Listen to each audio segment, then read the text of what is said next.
So now the other side of Prop 305, the Yes on 305, the ESA program. We are talking with Jenny Clark, and you are Yes on 305. I am Yes on 305. I am an ESA parent, so I have 2 children who are dyslexic and dysgraphic. They currently qualify for the ESA program, and we use that, the ESA scholarship, for all sorts of things for our kids. We use it for tutors, therapists, qualified curriculum, things like that.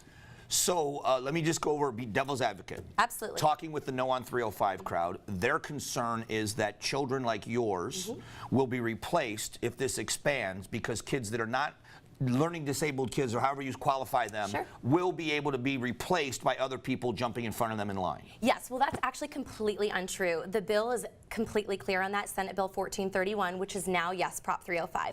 Right now, as a current family, we simply renew our contracts every year. So voting yes on Prop 305 and expanding empowerment scholarships doesn't have any negative impact on the current ESA families. New families will be subject to the new guidelines, new application. But one thing I want to mention is that this program has been around since 2011 now, so 7 years.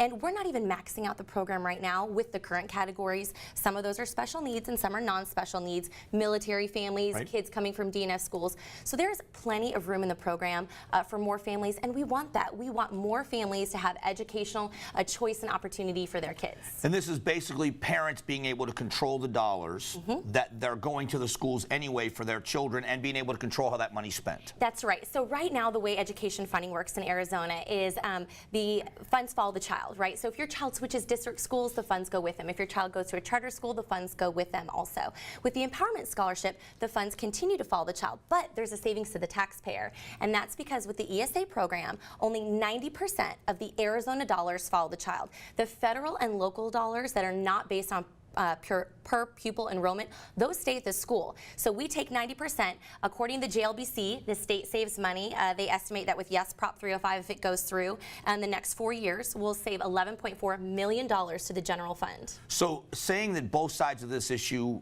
are equally concerned about what's right, how are they getting it wrong, and can people see the verbiage in the bill that you defend that says proves that there's no one's getting kicked off? How can they view that? So everybody in the mail should have received a publicity pamphlet from the Secretary of State's office. I have a printout copy of it right here. There's a legislative analysis inside that publicity pamphlet that goes over Prop 305, and the actual bill language itself, it's plain as day right in there. The other thing that a lot of people, try to ignore as it relates to what Yes Prop 305 will do on the category of accountability. Right here in the ledge analysis, it says any other information or data that's pertinent to promoting transparency and accountability of the program, the Department of Education must produce that. So we're talking about increased accountability and transparency of the program with a yes vote on Prop 305. Okay, so worst case scenario is a family needs $30,000 is what can go onto this card that you control. Sure, yeah, that's for the severely end of the spectrum for special needs kids. So I'll give you the examples that we were told. Absolutely. Dolphin therapy. Okay. And things of that nature that families are able to use that should be going to the classroom, and they're calling this kind of an abuse of the program. So what we would argue is that those dollars are for children, right? Children are not mere funding units. Money should follow the child. If a child receives the higher award amount on the Empowerment Scholarship Account program, which is the current program that they say that they're for, that child qualifies under very specific and severe special needs.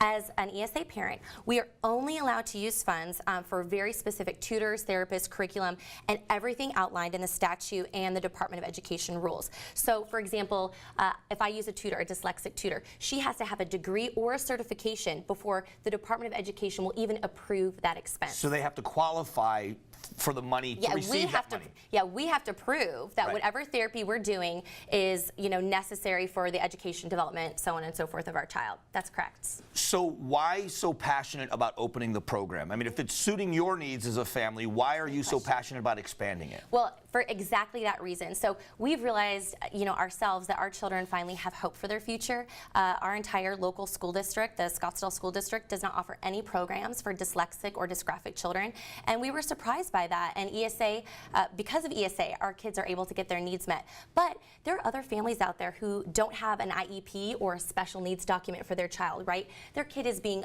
bullied, they have anxiety, they have depression, a host of other issues. Those families deserve educational choice and opportunity for their their kids also. So a child, let's say, that doesn't meet the current qualifications, but under the expanded method, Yes. will be able to take basically the same thing, the money that would go into the classroom or to the school for that child, the parent can control the money and that child can go to another school. Yeah, so it's 90% of the Arizona dollars, and the funding, the award amount, is based on the disability of the child, so that doesn't change. So if you have a typical child that has no special needs, they'll receive the lowest award amount, 90% of what the school would get. Okay. Of course, a kid on the spectrum that's like a higher special needs would receive 90% of what the school would get for that child as well.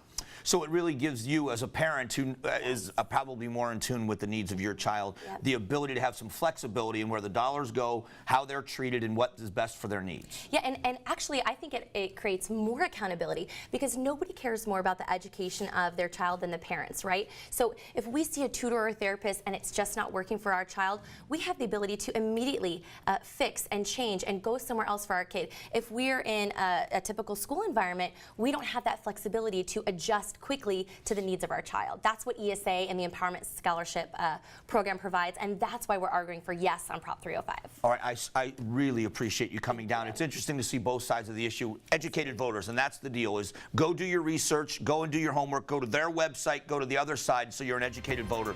Nothing more important than the dollar for our children in the classroom. So thank you for coming down. Thank you for having me. We'll be back.